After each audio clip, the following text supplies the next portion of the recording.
you something from the second semester, from AC stuff. And it's not, I was going to say it's not germane to this class, but it is. Because the textbook and the standard textbook of electricity, both, when they get into doing triangles, they talk about doing it with Pythagorean Theorem, which you did in grade school or middle school or high school, whenever you happen to do Pythagorean Theorem. You're probably completely familiar with that. But I want to explain to you now why you want to stop doing it that way. We're doing it with triangles now, right? We're using our calculator to find the sides that we don't know or find the angle. And I want to tell you why we want to start using just the angles and triangles to do this. And I call it simultaneous triangles. Because for any AC circuit, and in particular AC motors, you have a couple of things that we don't talk about in DC theory very much, and that is X sub L, inductive reactance. You guys all know what resistance is, pure DC resistance. We talked about inductive reactance a little bit. It's created any time that any current goes through a winding. You create a magnetic field, right? Well, when you create that magnetic field, building up and collapsing that magnetic field every time AC goes up and down in voltage, which is 60 times a second, you're creating what's called inductive reactance. And it's kind of like resistance. And it's even measured in ohms to make it nice and confusing. But it's not really ohms. It's resistance to AC flow. And it kind of slows down DC too, but not nearly as much. So anytime we have an AC circuit, we're going to have these things, X sub L, because even a straight wire has some inductance, even if it's not wound into a coil. So any AC circuit is going to have some X sub L and some pure resistance. And the result of that is the total resistance to AC flow, which is known as impedance. And we call that Z as a symbol. And we call it impedance. The total resistance to AC flow. This is very important in AC motors because when, let's say, an AC motor first starts up, what you're going to learn in second semester is that when a motor first starts up, that there's this huge inrush of current. And why is that? That's because the magnetic field has not built up. And when that magnetic field builds up, then it creates a resistance to the AC flow. And it slows the flow down. But at first, the only thing stopping the current from flowing through that motor is a pure DC resistance. Can you see what I'm saying here now? So a motor has an inrush because the magnetic field hasn't built up. And we're going to physically see that in the AC lab one of these days.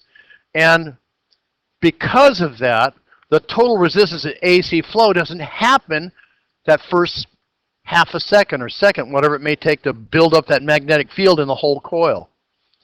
So because of that, everything in AC has this triangle. Motors, circuits, anything with AC in a coil or anything in AC is going to have inductive reactance and resistance.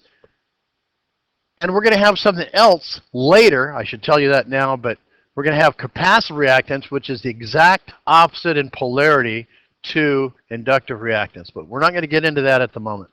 So it counteracts this. But we don't need to talk about that just yet. We do need to talk about this.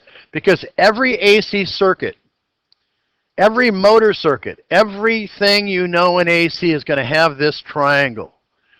So everything in AC, the things we've studied in DC, they just add up nice and simple, right? We have the Ohm's law and everything adds up, and it's just so nice and wonderful, right? With AC, nothing adds up. You have to use a triangle because you've got resistance and inductance. And the result of that happening is that in a circuit, you're going to have a couple of other triangles, and they're going to share something in common.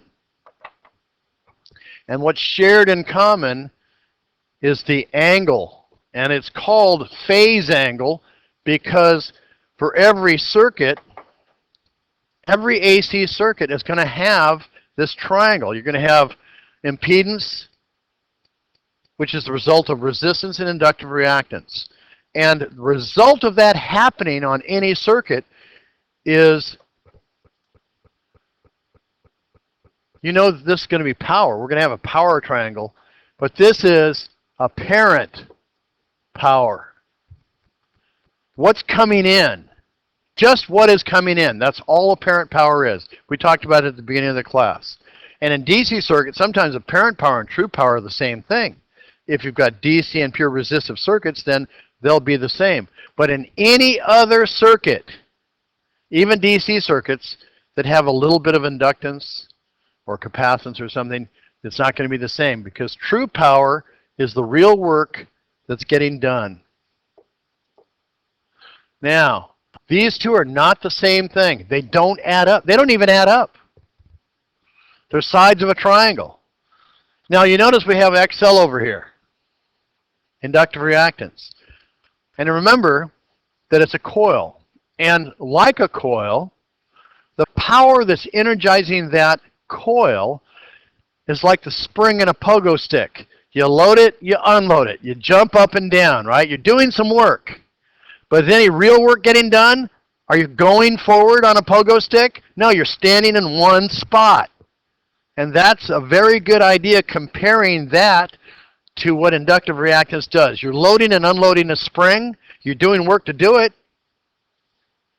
But if you're the one jumping up and down on the pogo stick, you're getting worn out. That means you're burning some energy, right? Now, do you think that this is called reactive power?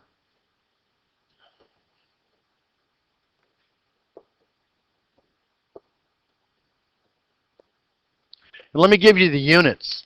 We all know that this is ohms, and this is ohms, and this is ohms, right? That's kind of confusing. This ought to be a different symbol, in my opinion. And this might ought to be in a different symbol completely, too.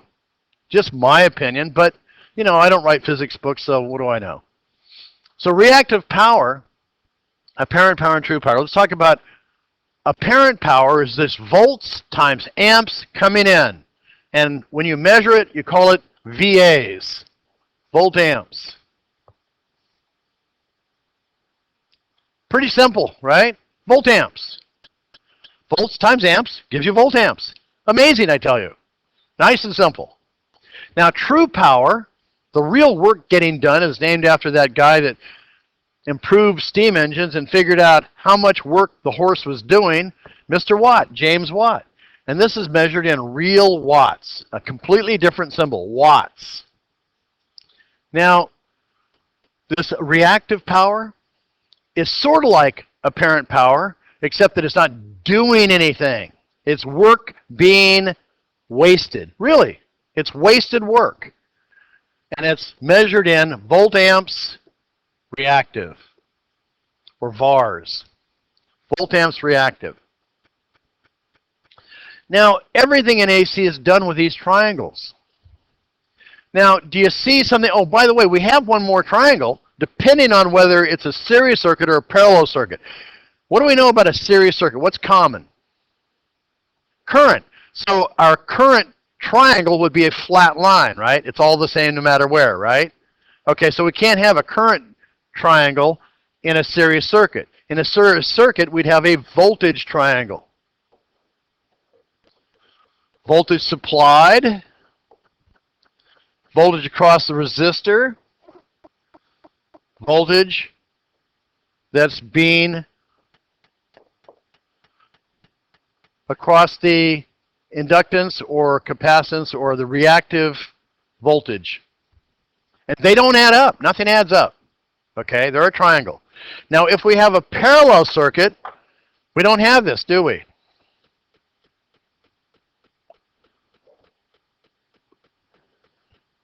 We have what's common in parallel? Voltage. So we can't have a voltage triangle because it's flat as the old beer, right? Okay, so what kind of triangle would we have? Current. Total current. Current through the resistor, and reactive current.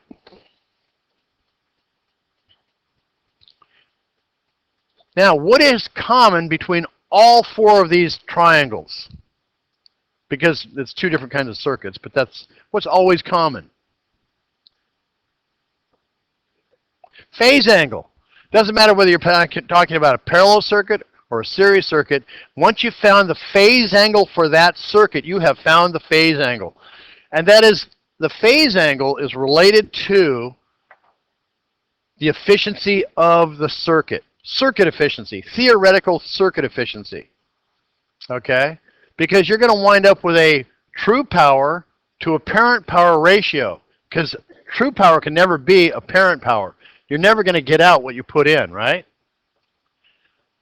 And we've talked about efficiency, or you've read about efficiency, and efficiency is very simple. Output over input, right? You never get out everything you put in, right? Nothing's perfectly efficient. Well, almost. You can get very, very close, actually.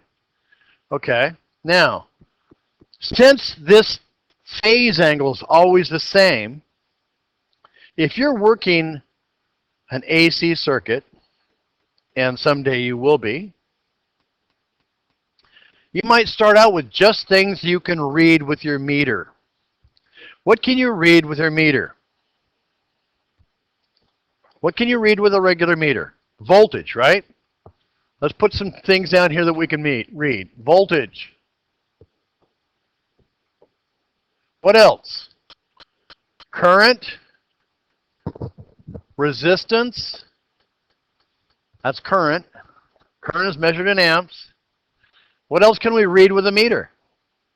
Well, if you've got a watt meter, let's assume you just have a multimeter. You can calculate the voltamps from this information. Okay, so let's take that. So we can find the actual resistance of a circuit, the DC resistance of any circuit, right? Is that true? No kidding, really? Okay. Well, if we can do that, if we have voltage and current, we can find apparent power always, right? It's something we can always find. We can find the hypotenuse of this one. We can find the side adjacent of this one. That doesn't tell us a lot. Wait a minute. I bet. Wait a minute. If I'm reading the current and I know the resistance, EIR, what does that tell me? I know the voltage. I know the current. I know the resistance. Do I know all of those? Wow. Wait a minute. That's too simple, isn't it? We don't have a Z in there, do we? Oh. We could substitute Z for R. We can substitute Z for R. Okay. Or can we? Oh, it's a triangle. Maybe not. Maybe, maybe not. So, let's look at things we can measure. If I can read the current, can I find the total impedance? Remember I said anytime you're looking at a circuit,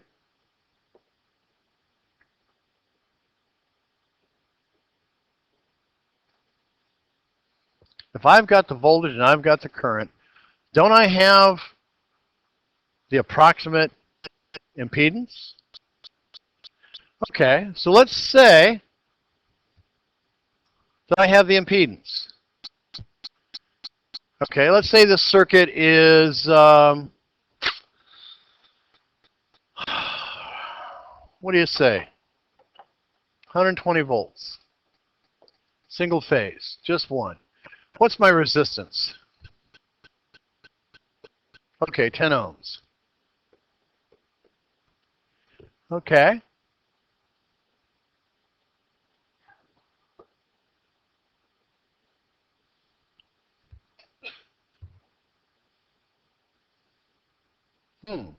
That doesn't help me, does it? Or does it? No, because I really want my impedance. Wait a minute, we said we could read the current, didn't we? Okay, now I've got to do some quick calculating.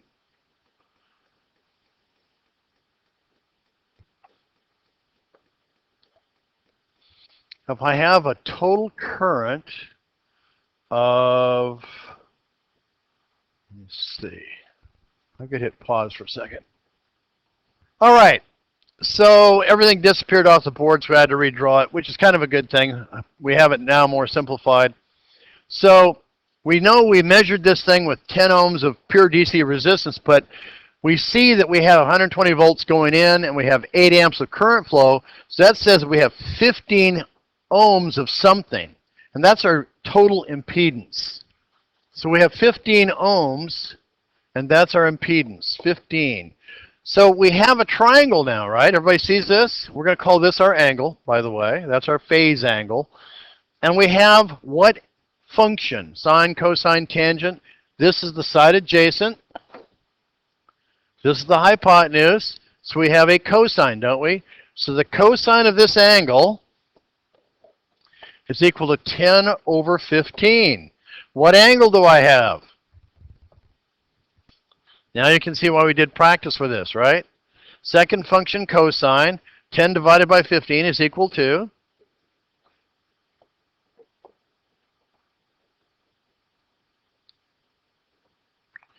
48.189 degrees. Okay, more than 45 degrees, a really steep angle. That's this angle right here.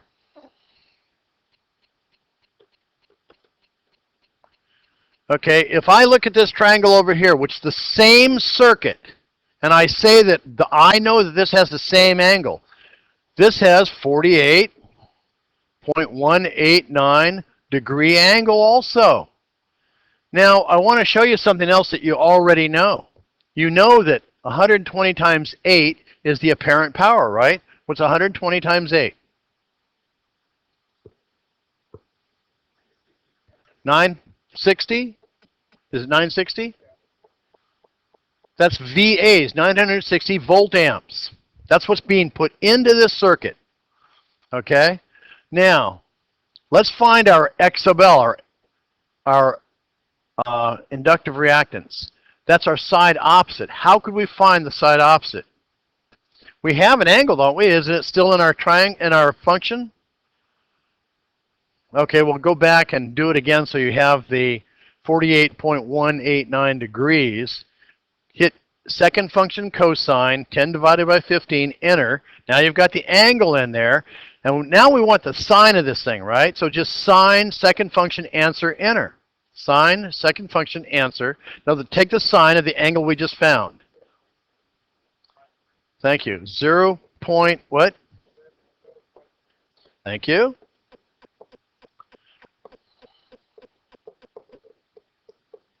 Okay, and that's equal to oh hell, right? We're looking for hypotenuse. We know the side opposite, don't we? We're looking at this, and the side opposite is, oh, we don't know that. We know the hypotenuse, though, right? So let's take this hypotenuse out, and let's put in 15. Hey, look at that. If we multiply both sides by 15,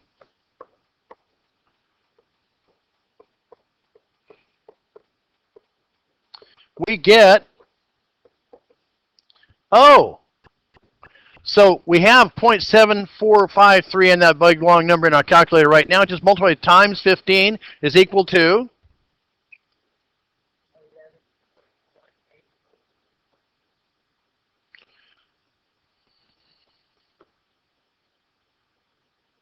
that's our inductive reactance. Notice how these things don't add up. 11.18 plus 10 is 20. They don't add up. They're a triangle situation.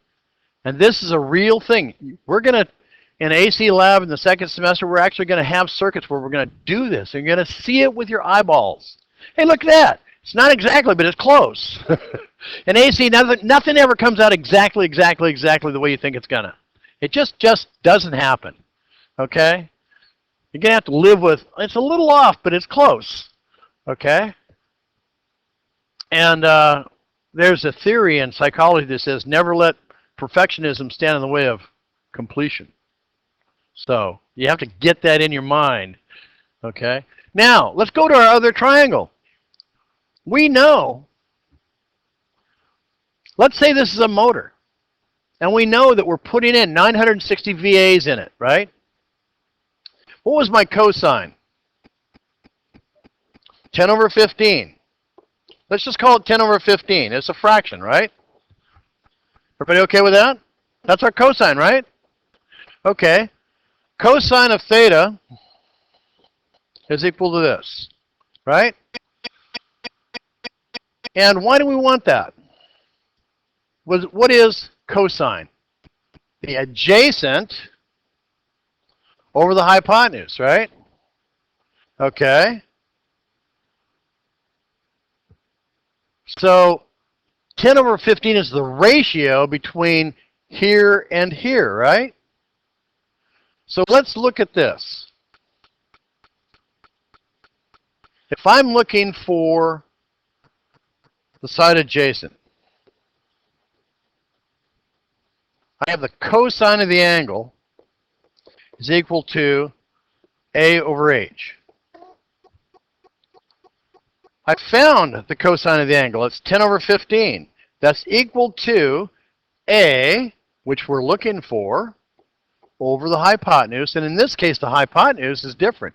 It's 960. It's a different thing.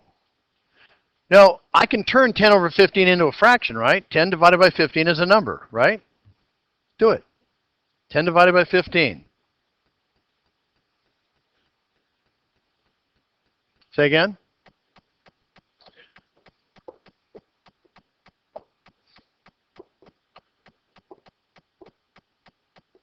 Now, I can see that if I multiply 960 times both sides,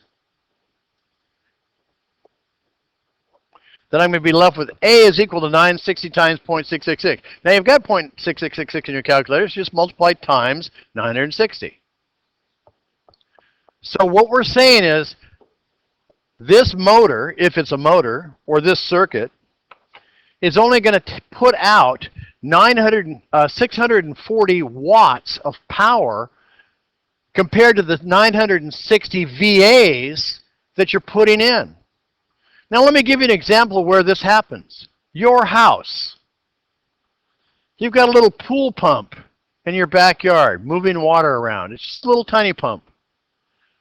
But you're putting in 960 VAs. What are you paying Edison for? 960 VAs. How much work is it doing? 640. What is that percentage? 640 divided by 960 is what percentage?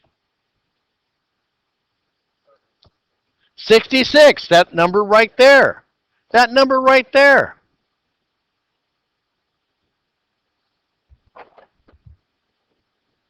This is the cosine of that angle, right? And because of that, the cosine of the angle of the power factor, of the phase angle, I'm sorry, is called the power factor. The power factor. How much power is this circuit going to put out? Now, this is really a second semester idea, but since we're dealing with triangles, I want you to see why we don't want to use Pythagorean theorem. Now, if I wanted to do a voltage triangle to see how much voltage is going across my resistor, could I actually read that in a real circuit? Absolutely. Absolutely. Now, so there's 3 triangles for any AC circuit. And if you do this with triangles, you get all the information immediately. If you do it with Pythagorean theorem, you're kind of screwed. So in all electrical work, you want to avoid Pythagorean theorem. Okay? It's just one of those things. It's much easier when it's useful. You can see occasionally, well, I could get that quicker by just doing this. Okay? That's fine. But you need to see, that's the reason I want to point this out to you is the reason that we need to make triangles so important is because you're going to use them and use them and use them and use them. All right?